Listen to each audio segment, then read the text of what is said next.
So, right, our goal is going to be something like this. If I hand you a simple Lie algebra, maybe semi-simple Lie algebra G, and some family of representations, I can think about skein spaces, right? So I think about drawing some sequence of representations along the boundary of a disk, and then inside of that disk, I can fill it with some invariant tensor of the tensor product of all the VIs along the boundary, right? And if I have two such disks labeled by such things, and say this representation is the dual of this one, and this representation is the dual of this one, I can stitch them together, contract those indices, and get an invariant in the larger thing, right? So these like families of invariant tensors drawn in the disk are maybe one way of looking at the category of all representations, right? But I'm sort of remembering all the duality that's present to not say, look, this is my domain, this is my codomain, I'm just tracking invariants. And our goal is going to be to categorify this picture, right? So I currently have a vector space for every sequence of representations and these stitching operations, and I want to categorify that to a category whose Grothendieck group is that relevant vector space, and then functors between those, giving the contractions. Okay, and the hope is, following the type A case, to use categories of matrix factorizations. Right, so this is something more or less like a chain complex, but we don't demand that d squared is 0, we demand that d squared is some fixed constant. And the idea should be that the constant is a boundary term. Right, so we're working over, say, a polynomial ring with some number of generators living at every point on the boundary of our disk. And d squared is a sum of some contribution for each of those boundary components. In particular, if we have no boundary, d squared is 0, and we just get a vector space. And maybe those vector spaces that are of greatest interest in this story. And the analog of this stitching operation in this setting is just a tensor product. But after we do this stitching, these variables are no longer on the boundary, so we should forget those variables. And an important fact underlying about everything I'm going to say today is that when you just forget those variables, you get something of infinite rank, right? We previously had some polynomial ring, it had a free action of some variable. We now are forgetting that that variable was ever present. We get something of infinite rank over the rest. But that was always able to be cut homotopically down to something of finite rank. Unfortunately, we lose a little bit of computability in that process. Okay. So for SLN, this program has been carried out more or less completely. Right? The initial version was due to Kovanov and Rozansky in 2004. More or less, that allowed edges on the boundary colored just by the defining representation. And then later work allowed for putting any exterior power on the boundary.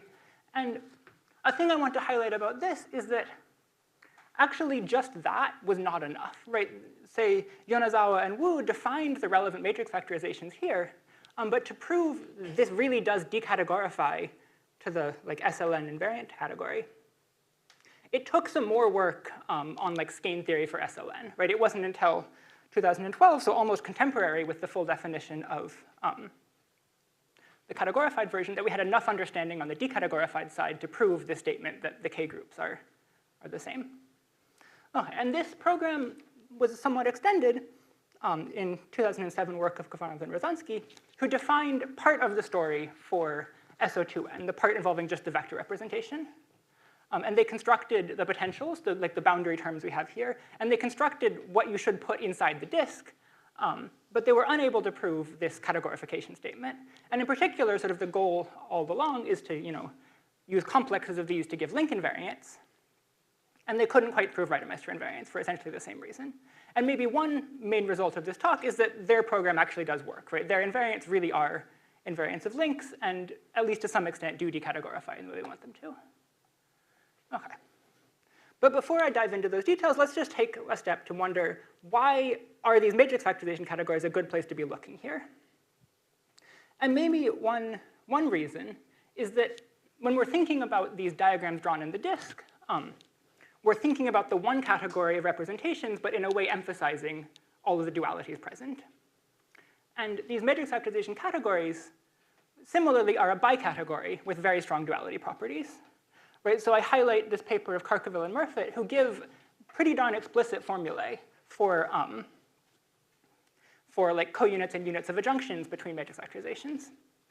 And that's not just some formal algebraic thing. That really is underlying a lot of the topology here. Right? If I have some invariant tensor that I want to draw like this, right? So this is, if you think about it in the matrix factorization, two categories sum one morphism from the tensor product of these two dots to this dot. Its adjoint is, in all the examples we're looking at, drawn like this. So this is the composition of a one morphism and its adjoint.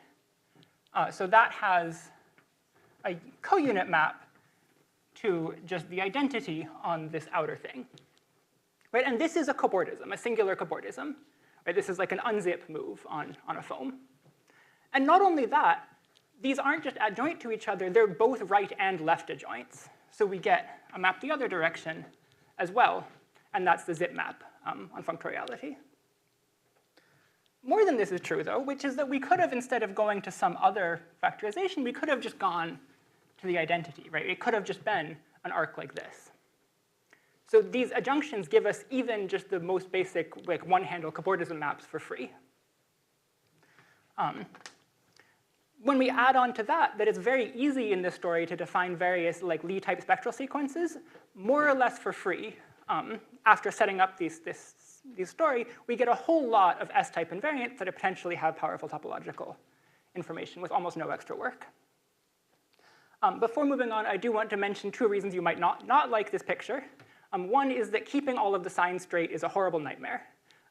We saw the discussion last time about, in the previous talk, about sort of the slow progress towards getting the signs fixed even for Kovanov homology. And in these more general setups, I think making that work out completely is, well, certainly not begun yet, and I expect it to be rather difficult.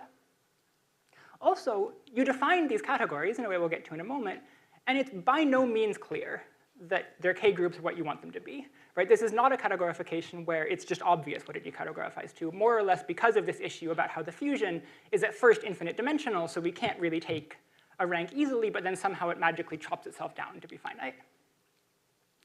And OK, that is a down yeah, question?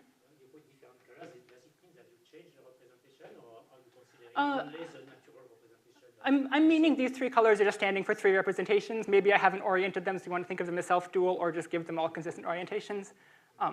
These are the colors I'll use for vectors and spinors in a moment, but for now I just want these to be maybe three different representations with an intertwiner from like yellow and tensor blue to black. OK, so it's not at all, yeah, question? Yes, I mean, I understand these pictures better than I know the definition off the top of my head of a monoidal 2 category, but if monoidal 2 category means anything like I want it to, this is a monoidal 2 category with every duality you want it to have. Yes, right. So it's not clear that this decategorifies the way you want it to, and in particular, in the examples I'll get to in a moment, I don't know that it decategorifies the way I want it to. But I guess that's a downside, yes, but I also think there's something nice about that, right? Because if we remember the chronology in the type A case, it was only after these categorifications were introduced that we really properly understood the skein theory in type A. And I would somewhat predict that we can do a similar thing here. Once we have a reason to really properly want to understand the skein theory, we'll maybe go and do it. And I think that would be a good thing. OK, but let's now quickly overview the definition of colored SLN homology in this setup. Right, so as I said, on the boundary, we're going to allow exterior products of the defining representation. Right, and each point on the boundary is associated with a potential, which is some polynomial in a polynomial ring. That ring is a ring of symmetric functions, and that potential is going to be the power sum. OK. And a thing I want to highlight here is that we are making two demands on the power sum symmetric function. First, the potential leads directly, like the potential for some representation, leads directly to the invariant of an unknot colored R. Right? The rule is that an unknot colored R is isomorphic to like the ring, let's call the representation V. To like the ring of variables we assign to V modulo all the partial derivatives of the potential. And we can work out that the partial derivatives of these power sums are exactly complete symmetric functions. So this, which I'm going to call the Jacobi ring of W, is for this case, so for V equal exterior K and SLN, the Jacobi ring is the cohomology of a Grossmannian. right? Some nice geometric object that will recur later on. But also, we have to be able to define, a factorization corresponding to this vertex whenever, say, I plus j plus k is equal to n. So whenever we actually have an invariant tensor. And for that to work out, we need to make a second demand on the power sum polynomial, which is effectively that it's primitive in the Hopf algebra of symmetric functions, right? And that's sort of what underlies the ability to stick an extra differential on, say, a circle bimodule, a singular circle bimodule, and get that object. So somehow some symmetric function coincidences. Yeah, question? Sorry, so we're building a functor. What's the domain? Is it trivalent graphs, colored trivalent graphs? We're building a category at the moment. And I'll tell you how to build where the category comes from in a moment. Right now, I'm building some objects that will be in our category. So our category is going to be live inside of this ambient category of major factorizations, homotopy classes of maps. And I'm going to tell you some objects in it, and then tell you how to get the rest from those some objects in it. But yes, in the end, we will get a functor from, say, trivalent graphs and foams to major factorizations. But yes. OK. Yeah, so this is sort of where that comes from in the type A case. And I guess maybe the other thing to highlight is I've drawn this picture differently than maybe we often do, because often people really would rather be working with GLN because the signs are easier here. For whatever reason, I want to be working with SLN here, so I've oriented all the edges inwards. And then you need this extra little algebraic gadget called canard periodicity, which comes from the fact that this n plus first power sum in n variables is actually a Morse function in the elementary symmetrics. It has a non-degenerate leading quadratic term. And these matrix factorizations over quadratic polynomials, it's a very, very old result of, I think, basically Eilenberg, that such things are the same as Clifford modules. So in this case, the category of Clifford modules is the same as the category of vector spaces, so we can just bump down to an honest matrix factorization on the ground. OK. Right, OK, now, and here's how we build the category whose Grothendieck group is going to be the space of invariant tensors for SLN. So for every trivalent appropriately decorated graph, or even more than trivalent appropriately decorated graph, I have my fundamental factorization for every vertex and just fuse them all together according to the tensor product rule. And I get some big matrix factorization living in a category with some specified value. And I just take the full subcategory of matrix factorizations generated by all summands of those webs. And then one shows that this agrees with the space of SLN invariant tensors. So in the case where on the boundary we only have the fundamental representation, this was essentially done in the original Kovanov-Rozansky paper and relies on some skin rules, more the MOI calculus. And then in the colored setting, one proves even more skein rules and uses the Karas-Chemnitzer-Morris and skew duality story. Yes. And in particular, in the case of no boundary, the Grothendieck group is just the integers. So every diagram decomposes as a direct sum of the empty diagram. And actually, if you chase it all the way through, there's sort of a mod 2 grading kicking around, and that mod 2 grading is trivial. And this causes this interesting collapse, where originally, we're thinking of these spaces assigned to webs as something homotopical, something that comes as the cohomology of a chain complex. But after we know this parity collapse, we really should just think of these as vector spaces, right? We shouldn't think of them as something that is going to be like funky A infinity operations going on. I should just be able to think of this as a space of states. OK. Now, to generalize, we saw in the before that these Grassmannians showed up as unknot cohomologies. And the right thing to slot into the role of the Grassmannian and other Lie types is the Hermitian symmetric spaces, which are more or less the absolute nicest homogeneous spaces for a Lie group you could think of. Right, there's sort of two good classes of quotients of a Lie group by a subgroup. Right, you could mod out by a parabolic and get something like a partial flag variety. Or you could mod out by the centralizer of some involution. And then you get a symmetric space, right? And the Hermitian symmetric spaces are the things that are both. Unfortunately, the fact that they're very nice also means there's not very many of them. There's just the Grassmannians in type A. There's the spinor varieties, the space of almost complex structures, and one particular Grassmannian in type D, and then two exceptional cases.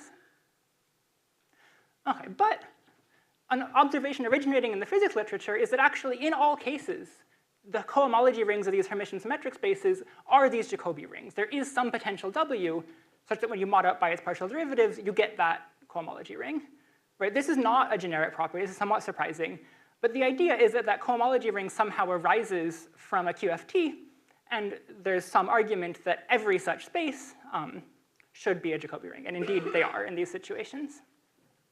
So I've put the particular polynomial you get for the exceptional E6 one on the board here. But let's talk through what happens in type D for a moment. Right, so the interesting one of these spinor variety, these Hermitian metric spaces is a spinor variety, which is the space of orthogonal oriented complex structures on R2n.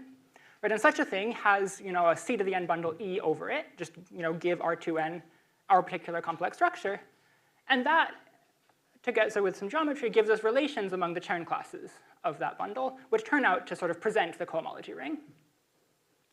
And just like in the type A case, right, we had that the partial derivatives of the power sums of the complete symmetrics, and that ultimately comes from some power series magic. We do similar power series magic here and get some polynomial. It's a pretty intricate polynomial that works here, right? And then there's something else for the vector representation that dates back to the original Kovanov-Rosansky work.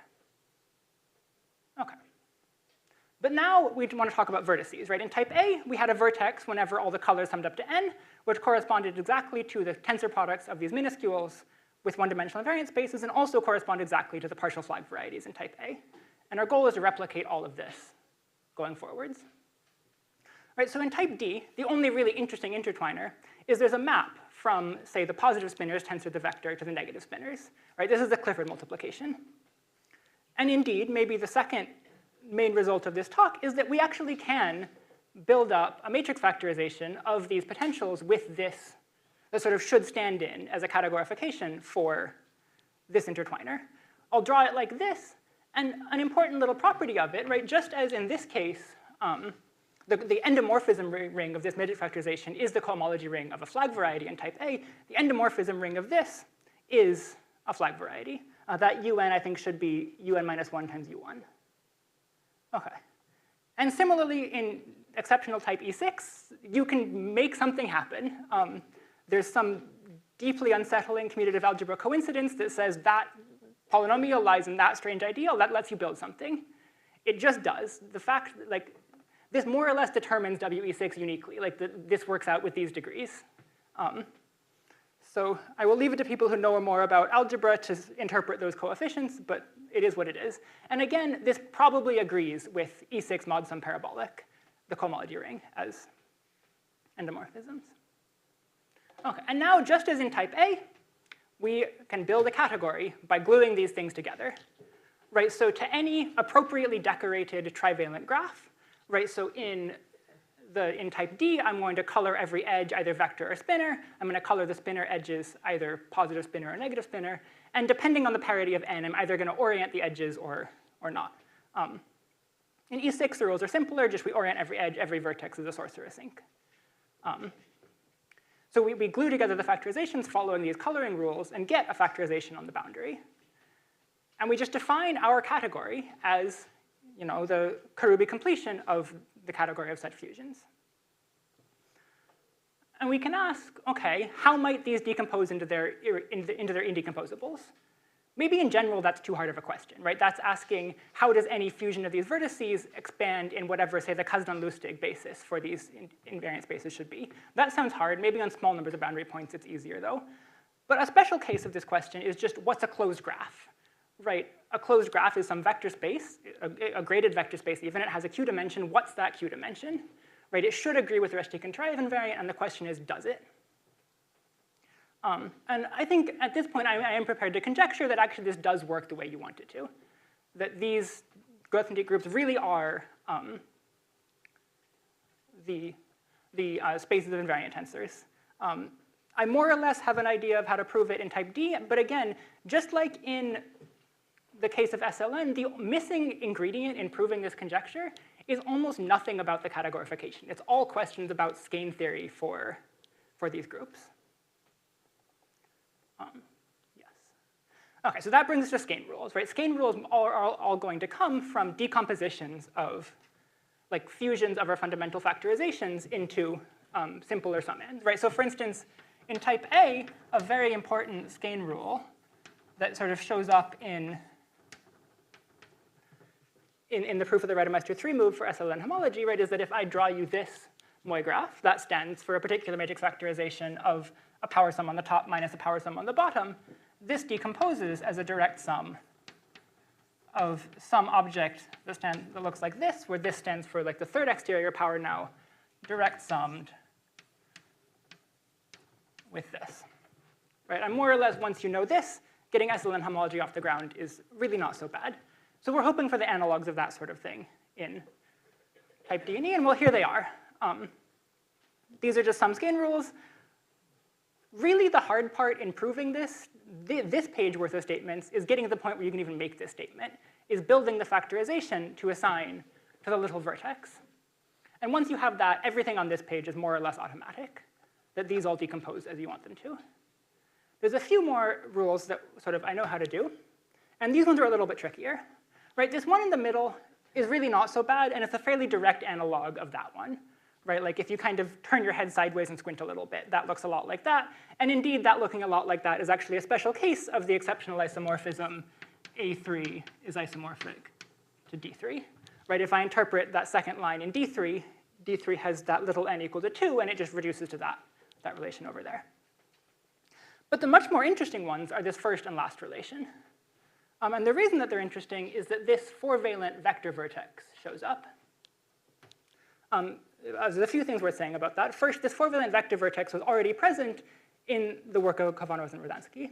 Right? So this was what they used to present sort of the vector-only version of this story.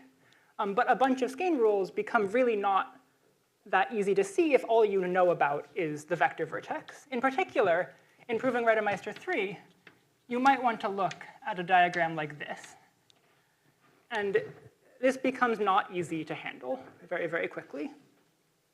But somehow all of these pictures have at most 5 boundary points, and that makes them much easier to handle. The other thing that's worth saying here is that, maybe the way you prove this bottom one is by writing down both sides explicitly and then noting that they actually don't look isomorphic. One looks like a deformation of the other. But then you prove that this thing on the right-hand side actually doesn't admit any non-trivial deformations. So this has to sort of just fall apart into a sum of these things, even if it might not look like it does at first glance. OK. So all of these relations that I had on the previous 2 slides really do hold for intertwiners of SO2n. Right? Maybe these are relations that hold for Clifford multiplication. And they're good enough to define and prove all Reidemeister moves for vector-vector and vector-spinor crossings. But these are not all of the relations I expect to hold in the category, and indeed on their own are not enough to prove the decategorification. Right? And the reason is that there's a lot of graphs you can draw with 4 spinors on the boundary. Right? I could think about a ladder, where I have 2 spinor rungs, and then two spinor risers and a bunch of vector rungs in between them. None of my relations say anything about that graph. And yet, it should decompose into some ends in a quite non-trivial way. And there's a relation between ladders shaped like this and ladders shaped like this. At least decategorified such a relation holds. And proving the categorification of that is one of the main holes in this story at the moment. OK, and similarly, we can guess what the relations should be for the exceptional group, or for one of the exceptional groups for E6. Here they are. I don't know how to prove just about any of these on the categorified level. That's sort of work in progress. So I'll put them up briefly. Probably not worth squinting at them too long. And again, these hold for the decategorified level. They're enough to check Reidemeister invariance. But in this case, even evaluating closed diagrams, given those relations, is very hard. Right? I don't think anybody knows a set of rules that let you evaluate any closed tensor network for E6. Probably, actually, these relations are enough, or at least these plus maybe one more. But that's not known at the moment. OK. So in my last few minutes, let's say some final words. First, once we have these categories built, the real reason we're all here, of course, is to get link invariance. Right? And living in these categories, we can define these complexes for crossings.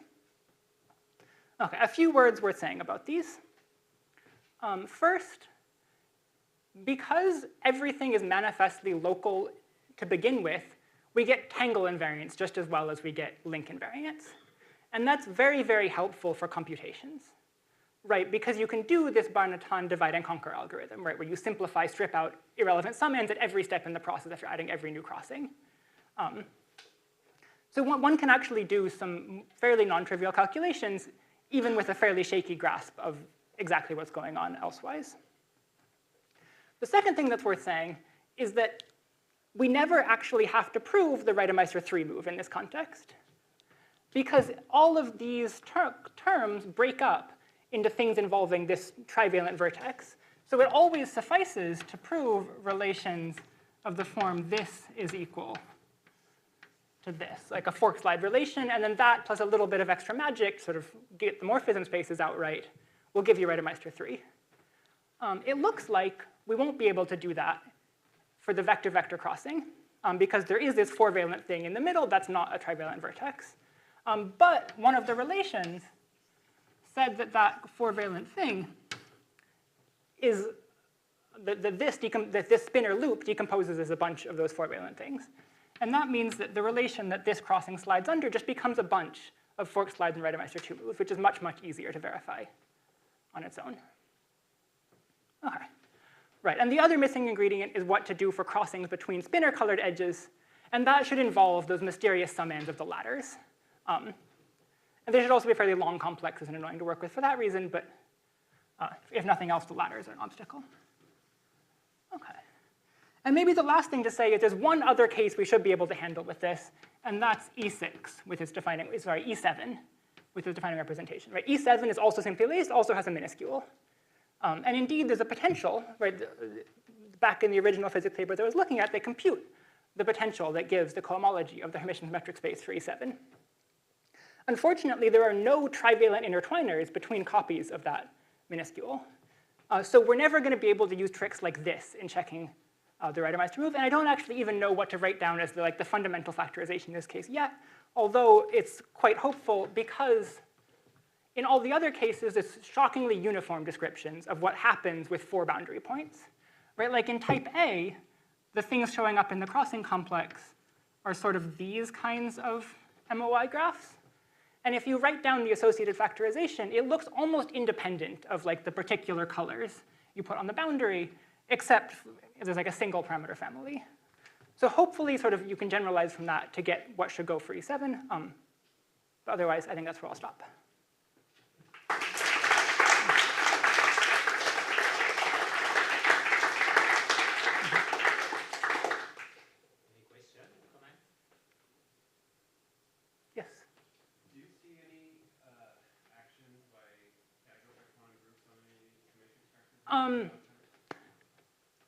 I think there's an action of an I-quantum group on these ladders.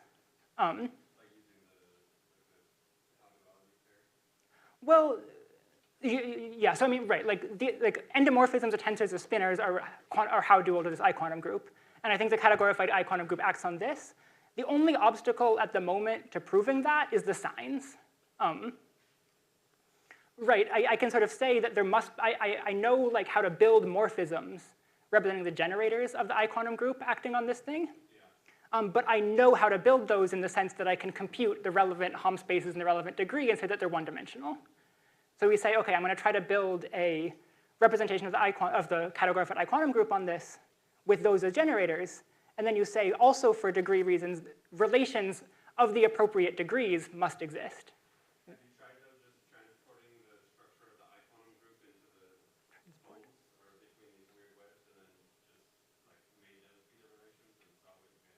What do you mean by made those be the relations?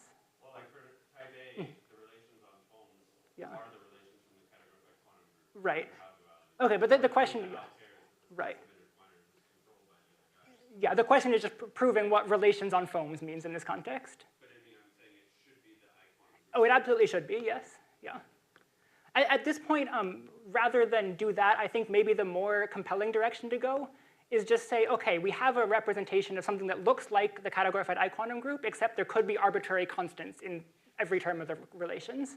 But just say, OK, but if those constants were anything but the correct ones, you'd get something wrong. Yeah. Okay, I have one question. Yes.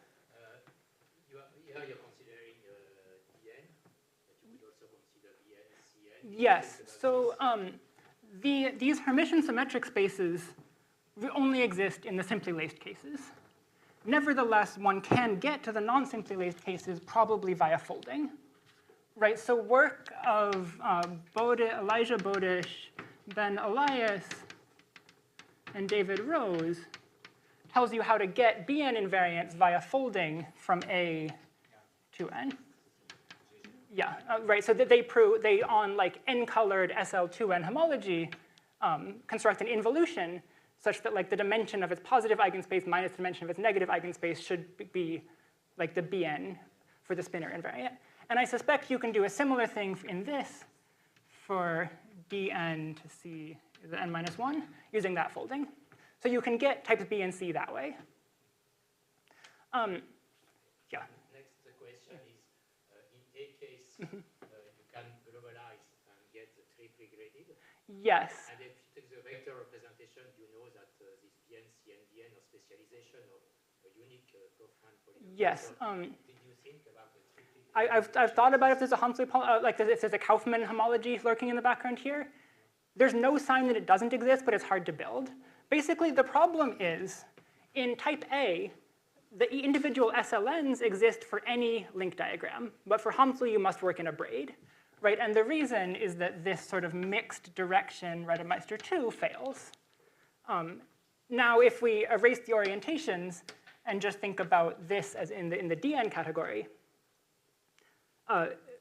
there's no, like, sort of, this has features of both the oriented and unoriented R2, and in particular, the problems here also show up here if you try to not put that in. The triply graded is constructed with closure braids. So But no, even in a braid, this issue appears, right? Because even in a braid, these Reidemeister 2s will show up, and there's no orientations to save you. Yeah.